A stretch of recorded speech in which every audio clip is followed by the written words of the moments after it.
чанд муддат пеш рӯи саҳна баромадед ва мегӯянд ки шумо ба хотири қасосу сӯзондани нафари рӯи саҳна сароянда шудед. Рост аст? ман намехоҳам ҳамин чиза ягон кас бифаҳмад. рост аст ки ба ошиқонатон мудом синну солатонро 5 сол хурд муаррифӣ мекунед. вақте мефаҳмӣ ки шавҳарат ба ту хиёнат кардааст ё ин ки дӯст доштаа, чӣ кор мекунед? хиёнат кардааст? бале.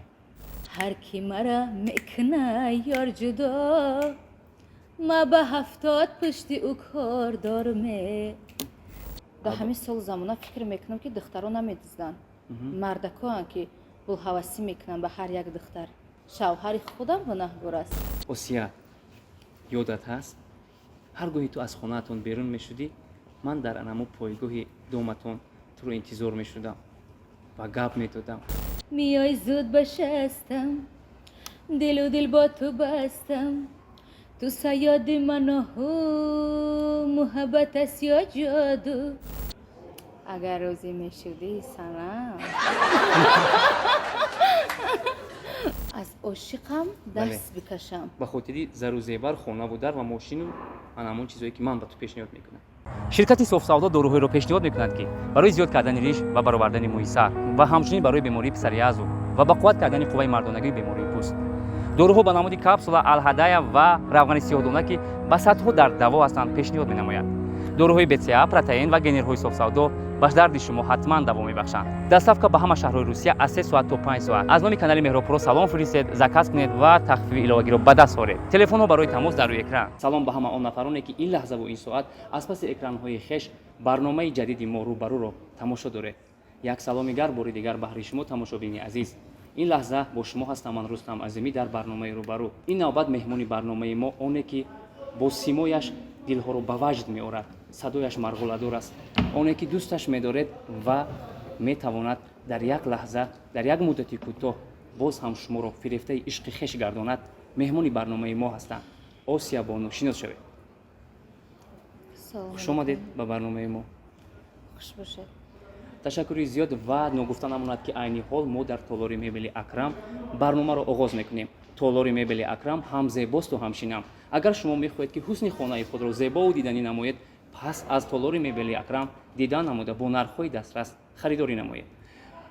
ногуфта намонад ки барномаи мо рӯбарӯ ном дорад ва аз шартҳову саволҳо иборат аст. ман ба шумо мефаҳмонам ки дар лифофаҳо, яъне дар конвертҳо саволҳои ҷолиб ва коғазпеч омада ҳастанд ва шартҳо низ дар ин ҷо ҳаст. агар шумо мехоҳед ки ба саволҳои мо посух гӯед, ба чашми тамошобини мо назар карда ҷавоб гӯед. агар саволҳо нороҳат мекунанд ба иззати нафси шумо мерасанд, ҳақ доред ки бо зажигалка оташ занед. розӣ ҳастед? пас якта шумо мегиред, якто ман. марҳамат. аввалин аз ҷониби шумо. марҳамат.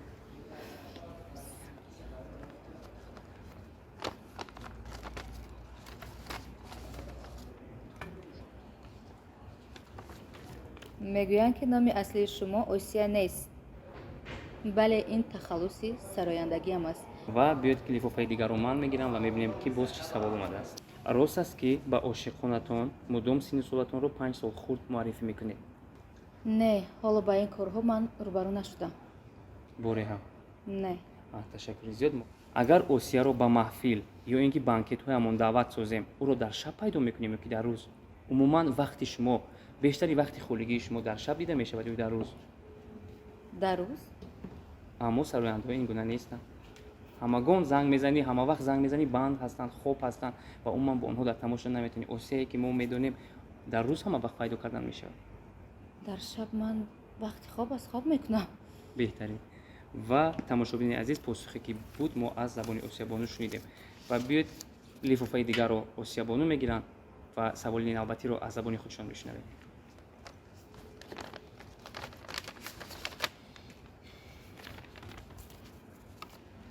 вақте мефаҳмӣ ки шавҳарат ба ту хиёнат кардааст ё ин ки дӯст доштаа, чӣ кор мекунед? хиёнат кардааст? бале. ин шарт аст ва шумо худро чанд лаҳза дар нақш эҳсос карда ба тамошобини мо қисса кунед. чӣ хеле ки мегӯянд зиндагӣ турбаи бенангӣ. шояд ба хотири фарзанд ин корҳо дар ман шида боша. ин рӯзо ба хотири фарзанд, ба хотири зиндагӣ бахшида бошам. яке бахшишам як бор боша, дувор бошам, хатоиҳо бисёр шуд, дигар монда меша. баъд аз баҳраш мегузаред. ҳамон меҳру муҳаббататон дар як лаҳза шикаста мегардад ё ин ки боз дилатонро ёбад барқарор мешавад? مهر و محبت ما به فرزندان میکنم. ташаккур, аҳсан. ва модари асилу ҳақиқӣ будани худро исбот кардед. ташаккури зиёд мегӯем. ва интихоби дигар конверт аз ҷониби ман мешавад ва биё тамошобини азиз мебинем боз чӣ омадааст. чанд муддат пеш рӯи саҳна баромадед ва мегӯянд ки шумо ба хотири қасосу сӯзондани нафаре рӯи саҳна сароянда шудед. рост аст? قریب که 1 سال می شود. این ارزوی کودکی من است. دختر برقصکارم نیستم. ва ҳеҷ касро сӯзонданӣ рӯи саҳна наомадед? خیلی چیزا را فکرم نمیکنم. аммо дар чеҳраи шумо ман як нафрат ба ишқ ҳамин чизҳоро зиёдтар мебинам. шумо аз касе дилмонда ё ин ки нафрат доред? نه. чаро андеша карда намегӯед? برای اینکه ما بندگان اینقدر خطایی میکنیم خداوند ما را میبخشه. یک بندش خطاگی میکنه باید من نفرت کنم؟ نه. ташаккури به зиёд. خداوند میسپرم. аҳсан. тамошобини азиз биёед лифофаи дигарро осиябону мекушоянд ва боз мебинем ки чӣ секрет дар ин ҷо навишта шудааст. марҳамат.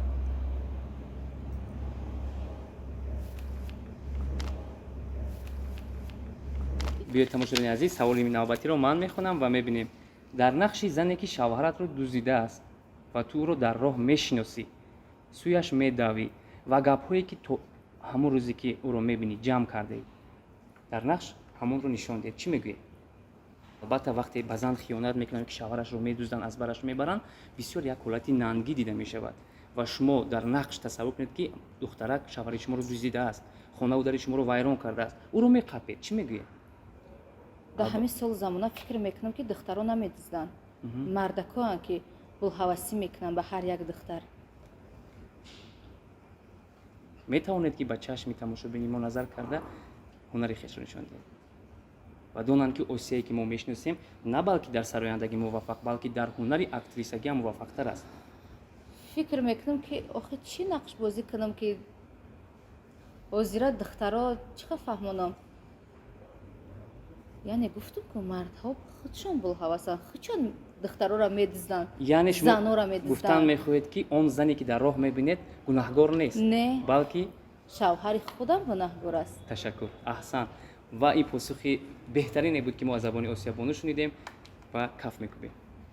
биёед тамошобини азиз саволи дигарро ман мегирам ва боз чӣ навишта шудааст мехонем. ба наздикӣ раҳмия аюбӣ ба шумо оҳангу шеър туҳфа кард ё онро фурӯхт? фақат росташро шумо метавонед дар барнома гӯед. اپای رحمیه ما در یکم نرخ نوانه میمونه راستی گپ. برای که ما مثل اپا خوار شده که ва интихоби конверти дигарро осиябону мегиранд ва мебинем ки конвертҳо кам шуда истоданд. биёед, марҳамат. دیسره کم شود. худо хоҳад кам мешавад. آما کم. савол чунин аст. шумо агар сарояндаи асил шуданӣ бошед, метавонед аз фарзонаи хуршед ягон суруди дилхоҳашро мисли худаш сароед. من اپای فرزانه را حرمت میکنم، احترام میکنم، دوستشان میدارم، ولی مثل خودشان ممکن که نتونم سرایده استیل خودم، استیل اپای فرزانه ممکن که نتونم سرایده استیل خودم بهره مخلصان پیشکش میکنم. یک марҳамат, мешунавед? دو مصره. ای سری خواستار بالا یک یار دارمه، شرشره در چشمکی چار دارمه، هر کی مرا میکنه یار جدا، ما به 70 پشتی او کار دارمه، هر کی مرا میکنه یار جدایه، ما به 70 پشتی او کار دارمه. аз шумо тарсидан дар кор осиябону. шӯхӣ буд ин. ва биёед конверти дигарро ман варақ мезанам ва мебинем ки боз чӣ савол омадааст. ба ман изҳори муҳаббат кунед ки аз шуниданаш об шавам. راستی من تا این دم با یگام کس اظهار محبت نکردم. اگر شما خواهید به من کنید. яъне ман ба шумо изҳори муҳаббат кунам. بسیار خواهش داشته باشید.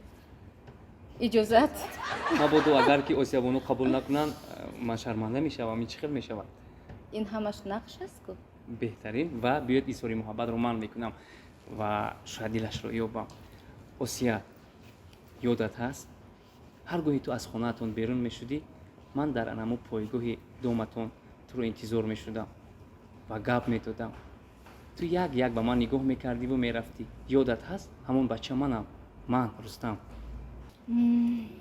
نه یاد ندارم اگر یاد میداشتی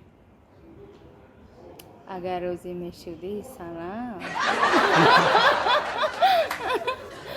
رنگ بابای غفار گپ زدیم نکی تشکری زیاد و این هم بود یک شرط برنامه ما و آسیابانو از اودش برآمدن و میبینم لیفافه ها کم موندن من گیرم خوبترم بیاید من میگیرم و میبینیم باز چی آسیا خانه و در ماشین و پول چیزی که میخوایی زر و زیور میدیهم از عاشقه اونه که امشب و روز با او گپ میزنی دست میکشی و با من یار شوی از عاشقم دست بکشم به خاطر زر و زیور خانه و در و ماشین و همون چیزایی که من به تو پیشنهاد میکنم اولش که دادر جان من خدا را شکر خانه هم دارم ماشین هم دارم نیاز ندارم ابد عاشق هم ندارم شب و روزم گپ نمیزنم تشکری زیاد تماشاگران عزیز پاسخ بهترین بود که ما شنیدیم گرچند ما آن چیزی را که میخواستیم از آسیا شنویم حقیقتش را خودشان گفتن و بیاید کانورتی آخرین مانده است و میبینیم که باز چی سوالی بوالعجب در آنجا نوشته شده است میخوانیم سوال چنین است آسیا میخواد که سراینده شناخته و مشهور شوید میخواهید این آرزوی شماست این آرزوی من است در رپرتوار سرودهای خود کدامش رو بهتر و خوبتر میحسابید همان رو میتوانید برای تماشاگران ما بسرایید البته با صدای زنده همه سرودهایم را من دوست میدارم برای هر یک سرودهای من زحمت میکشم مهنت میکنم و کدامش رو برای ما توفه میسازید کبگکی مستم دانه پرستم کی میداند از کی هستم از کی هستم میای زود بشستم دل و دل با تو بستم تو صیاد منو محبت است یا جادو محبت است یا جادو آسیابانو سرود دارید که تو امروز حال نسراییده و اگر که ایراجش باشد به تماشاگران ما چند مصرعی آن را زمزمه کنید بله هست این چی سرود است یک سرود مشهور هندوگی است با نام دلبر دلبر این سرود بسیار مشهور شدگی است ما این سرود را کاور کردیم یعنی با استیل تاجیکی بله زمزمه‌اش را از شما میشنویم مایلش آی جامن اورنجی تنجی تنجی تنجی های جامن اورنجی تنجی تنجی تنجی دندان صدف برنجی وای دلبر دندان صدف برنجی وای دلبر احسن و صدای بسیار هم شیرین داره تماشاگران عزیز این سرود بود که از زبان آسیابانو شنیدیم و دلبر عنوان دارد و ناگفته نماند که روزهای نزدیک کلیپ ترانه این سرود پیشکش شما عزیزان میگردد همین طور نه بله تمنیات شما بهر مخلصانتان با همه مردمی تاجیک سربلندی تنصیحتی خانه آبادی آرزومندم احسن و نگفته نماند تماشاگران عزیز که ما عین حال در تالاری مبل اکرم قرار داریم و تالاری بسیار هم زیبا و دیدنی است و شما میتوانید به ملال آمده از آنجا خریداری نمایید احسن میگویم به شما که وقتی قیمتی خویش را دریغ نداشته مهمانی برنامه روبرو گشتید اینک بودن در روبروی شما در برنامه روبرو آسیابانو خیر تنصیحات خانه آباد باشید